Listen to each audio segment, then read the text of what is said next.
بسم اللہ الرحمن الرحیم۔ السلام علیکم۔ یہ national audio library for the blind کی آواز ہے۔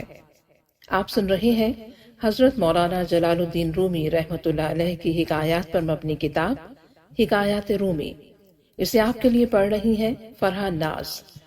حکایات رومی، صفحہ نمبر 239، حکایت نمبر 71، عبرت حاصل کرنا۔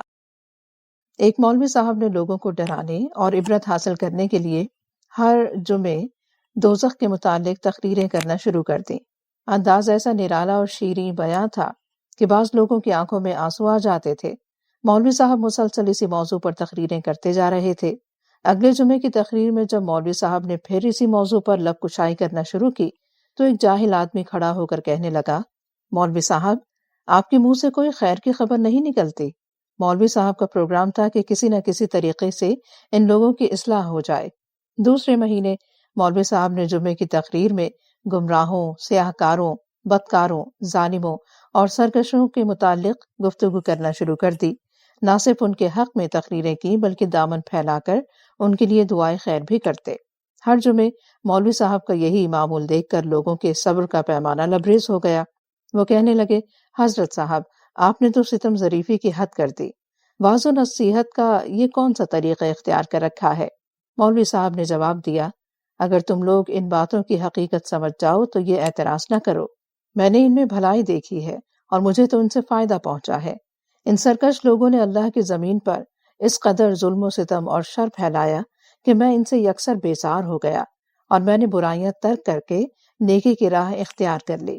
جب کبھی میں ہوائے نفس سے مجبور ہو کر دنیا کی طرف لپکتا تھا، ان ظالموں سے زخم پہ زخم کھایا، حتیٰ کہ میرے دل سے دنیا کی ہوس ختم ہو گئی اور میں سیدھے راستے پر آ کر رجوع اللہ ہو گیا۔ پھر جب کبھی میں بھول کر دنیا کے جنگل کا رخ کرتا تو یہ بھیڑیے میرا پیچھا کر کے مجھے سیدھے راستے پر ڈال دیتے ہیں۔ یہ میرے محسن ہیں، مجھ پر واجب ہے کہ میں ان کے لیے دعا کروں۔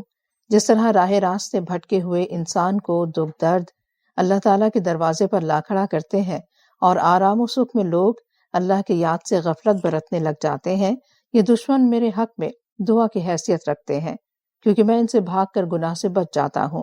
میرا یہ عمل خدا کے فضل اور اس کی رحمت کا سبب بن جاتا ہے، اور وہ دوست احباب تمہارے اصلی دشمن ہیں جو تمہیں اللہ اور اس کے رسول صلی اللہ علیہ وآلہ وسلم کے ذکر سے دور کر کے اپنی باتوں اور فضول کاموں میں مشغول رکھیں۔